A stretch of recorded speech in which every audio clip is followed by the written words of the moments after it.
नमस्कार दोस्तों, मैं हूं रोशन और आप देख रहे हैं जीके अफेयर्स यूट्यूब चैनल। दोस्तों, इस चैनल पे आपको प्रीवियस ईयर पेपर का डिस्कशन और साथ ही साथ जनरल अवेयरनेस की तैयारी करवाई जाती है। तो आप लोग जरूर इस चैनल को सब्सक्राइब करके बेल आइकन को प्रेस रखिए। आज हम पेपर जो डिस्कस करेंगे वो है DFCCIL का एग्ज़ाम जो हुआ था अगस्त महीने में एग्जीक्यूटिव फाइनेंस का।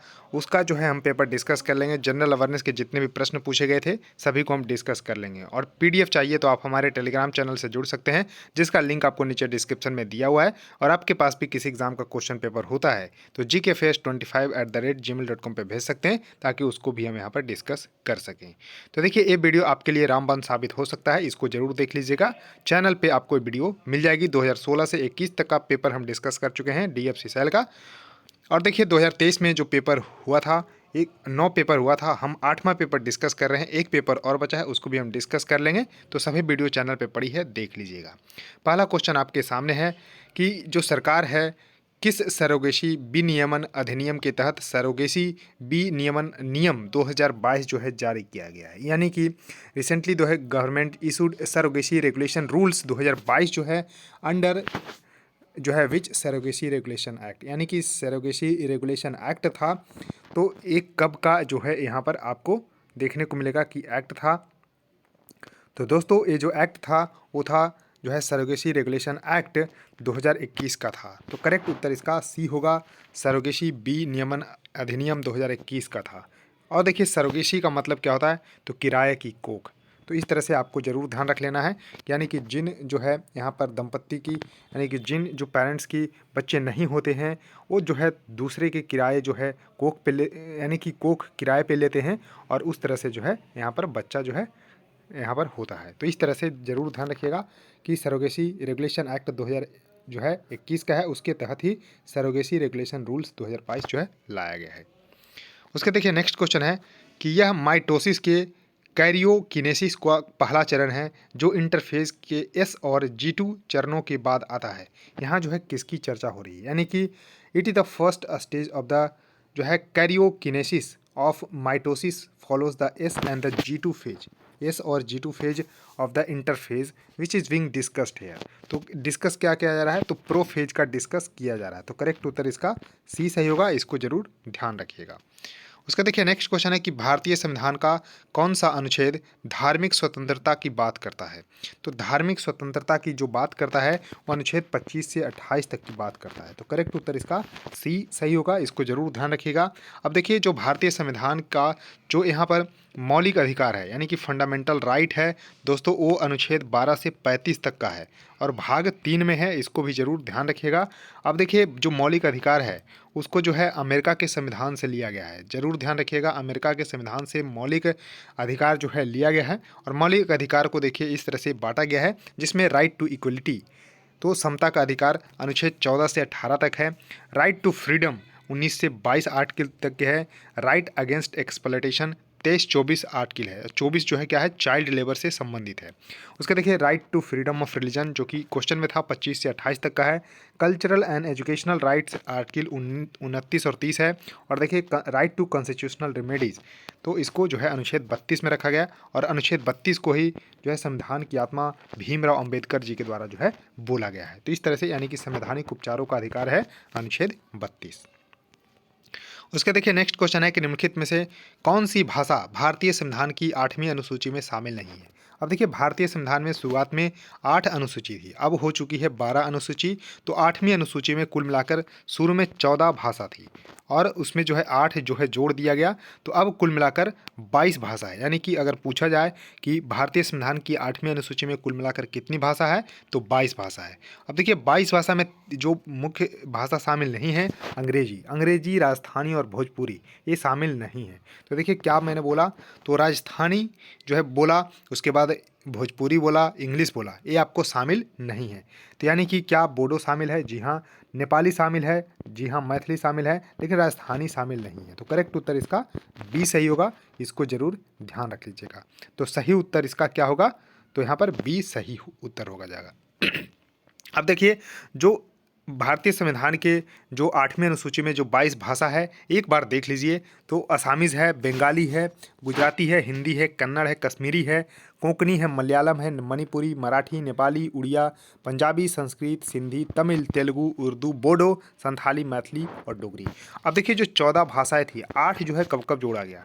तो देखिए यहाँ पर 1967 में सिंधी को जोड़ा गया। एक सिंधी को जोड़ा गया कब, तो ध्यान रखिएगा, सिंधी को जोड़ा गया 1967 में 21वां संविधान संशोधन के द्वारा। उसके बाद 1992 में यहाँ पर कोंकणी, मणिपुरी और नेपाली, तो कोंकणी, मणिपुरी और नेपाली को 1992 में 71वां संविधान संशोधन के द्वारा। उसके बाद 2004 में 92वें संविधान संशोधन के द्वारा यहाँ पर बोडो, डोगरी, मैथिली और संथाली को जोड़ा गया। तो इस तरह से आपको कब कब जोड़ा गया मैंने बता दिया, कितनी भाषा है, कौन कौन है वो भी मैंने बता दिया। उसके देखिए नेक्स्ट क्वेश्चन है कि IPL 2023 का फाइनल मैच भारत के किस राज्य में आयोजित किया गया था। तो जो फाइनल मैच हुआ था दोस्तों IPL 2023 का, तो वो हुआ था अहमदाबाद में, यानी कि नरेंद्र मोदी स्टेडियम में हुआ था। और यहीं पर जो है आपको वर्ल्ड कप का फाइनल, यानी कि ODI वर्ल्ड कप जो कि भारत में हुआ, उसका फाइनल भी नरेंद्र मोदी स्टेडियम में ही हुआ। और देखिए यहाँ पर दोनों जो यहाँ पर जो विजयी हुआ वो पीली जर्सी, तो यहाँ पर येलो जो जर्सी के टीम ने जीती, यानी कि IPL में CSK ने जीती और यहाँ पर वर्ल्ड कप में ऑस्ट्रेलिया ने यहाँ पर जीती। तो दोनों का येलो जर्सी है, ऐसा संजोग माना जा रहा है। और देखिए तो CSK ने GT को हराया ब्लू जर्सी को, और ऑस्ट्रेलिया ने इंडिया को हराया यहाँ पर ब्लू जर्सी को। तो इस तरह से थोड़ा सा याद रख सकते हैं। तो गुजरात में हुआ था इसका फाइनल, इसको भी जरूर ध्यान रखिएगा। उसका देखिए नेक्स्ट क्वेश्चन है कि बिहू मुख्य रूप से भारत के किस राज्य में मनाया जाता है। तो देखिए बिहू जो यहाँ पर आपको फेस्टिवल्स है वो आपको ध्यान रखिएगा असम में जो है यहाँ पर मनाया जाता है। तो Bihu is mainly celebrated in the state of Assam. तो करेक्ट उत्तर इसका C सही होगा, इसको जरूर ध्यान रख लीजिएगा। उसके देखिए नेक्स्ट क्वेश्चन आपके सामने है कि भारतीय संविधान में कितनी अनुसूचियां हैं। तो जैसा कि मैंने बताया शुरुआत में 8 अनुसूचियां थी, अब हो चुकी है 12। तो यहाँ पर सही उत्तर होगा D, 12 अनुसूचियां भारतीय संविधान में हो चुकी है, इसको जरूर ध्यान रखिएगा।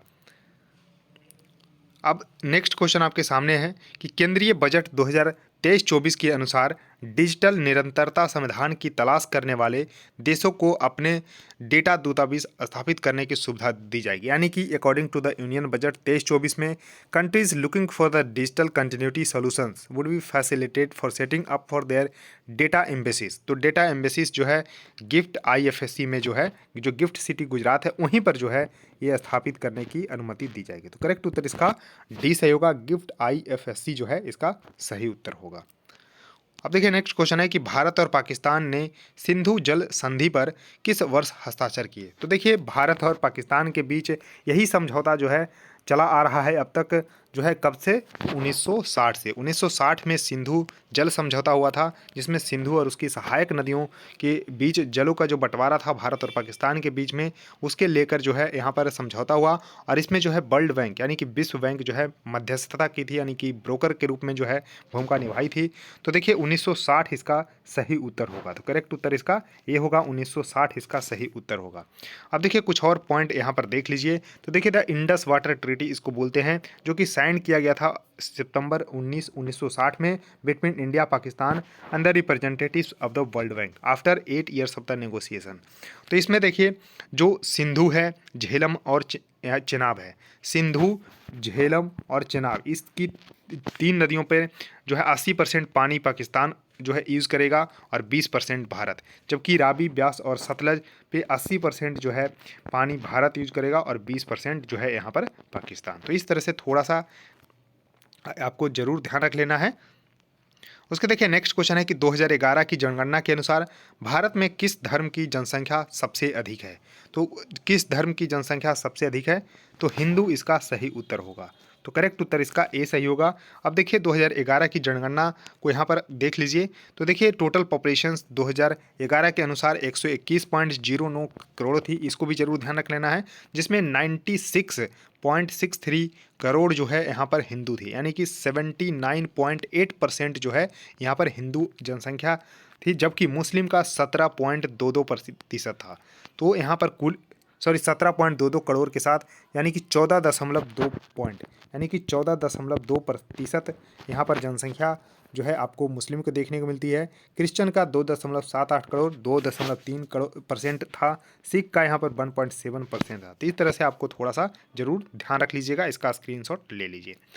अब देखिए नेक्स्ट क्वेश्चन है कि मानसून शब्द जो है कौन सा शब्द है जो कि मौसम से लिया गया है, जिसका शाब्दिक अर्थ है मौसम। यानी कि मौसम, मानसून का जो शाब्दिक अर्थ है वो है मौसम, जो कि मौसम शब्द से लिया गया है। तो एक कौन सा शब्द है, तो अरबी शब्द है। यानी कि मानसून जो है एक अरबी शब्द है, इसको जरूर ध्यान रखिएगा। मानसून जो है कैसा शब्द है, तो अरबी शब्द है जो कि मौसम से लिया गया है और जिसका अर्थ होता है मौसम। तो इसको जरूर ध्यान रखिएगा। अब देखिए नेक्स्ट क्वेश्चन आपके सामने है कि निम्नलिखित में से किस वर्ष में विधवा पुनर्विवाह अधिनियम जो है पारित किया गया था। तो देखिए विडो रीमैरिज जो एक्ट है उसको जो है कब जो है पास करवाया गया था, तो यहाँ पर 1856 का है। तो जी हाँ, 1856 का है विधवा पुनर्विवाह अधिनियम, इसको जरूर ध्यान रखिएगा। अब देखिए नेक्स्ट क्वेश्चन है कि प्रथम गोलमेज सम्मेलन निम्नलिखित में से किस शहर में आयोजित किया गया था। तो देखिए जो गोलमेज सम्मेलन था यानी कि राउंड टेबल कॉन्फ्रेंस जो था वो लंदन में जो है आयोजित किया गया था। तो लंदन इसका सही उत्तर होगा। अब देखिए पहला गोलमेज सम्मेलन था 1930 में, यानी कि गांधी इरविन समझौता के बाद जो है गोलमेज सम्मेलन का आयोजन 1930 में पहला किया गया था। उसके बाद 1931 में दूसरा, 1932 में तीसरा। और देखिए तीनों गोलमेज सम्मेलन में जो भाग लिए डॉक्टर BR अम्बेडकर जी ने भाग लिए, तो इसको जरूर ध्यान रखिएगा। तीनों गोलमेज सम्मेलन में यहाँ पर आपको जो है भाग लिए BR अम्बेडकर। क्या आप कमेंट सेक्शन में बता सकते हैं कि गांधी जी ने जो है कौन सा गोलमेज सम्मेलन में भाग लिया या फिर नहीं लिया, ये आपको ज़रूर कमेंट में बताना है। तो इसको जो है कमेंट में बताने की कोशिश करिएगा। अब देखिए नेक्स्ट क्वेश्चन है कि हाल ही में वैश्विक मीथेन आकलन 2030 जो है बेसलाइन रिपोर्ट निम्नलिखित में से किसके द्वारा जो है जारी किया गया है। यानी कि global methane assessment 2023 baseline report जो है रिलीज किया गया, तो किसके द्वारा, तो UNEP that is a United Nation Environment Programme के द्वारा जो है ये आपको जो है जारी किया गया। तो यूनाइटेड नेशन इन्वायरमेंट प्रोग्राम का स्थापना जो है 5 जून, ध्यान रखिएगा 5 जून 1972 को किया गया, जिसका हेडक्वार्टर केन्या के शहर नैरोबी में स्थित है। इसको जरूर ध्यान रखिएगा। अब देखिए नेक्स्ट क्वेश्चन आपके सामने है कि प्रोटीन को किस भोजन के नाम से भी जाना जाता है। यानी कि जब प्रोटीन का कहा जाता है कि ग्रहण करिए तो शरीर में किस रूप में उसका काम आता है, तो इसको दोस्तों बोला जाता है बॉडी बिल्डिंग फूड। तो यानी कि यहाँ पर आपको बॉडी बिल्डिंग फूड के रूप में जाना जाता है, तो इसको जरूर ध्यान रखिएगा। तो करेक्ट उत्तर इसका D सही होगा, इसको भी जरूर ध्यान रखिएगा।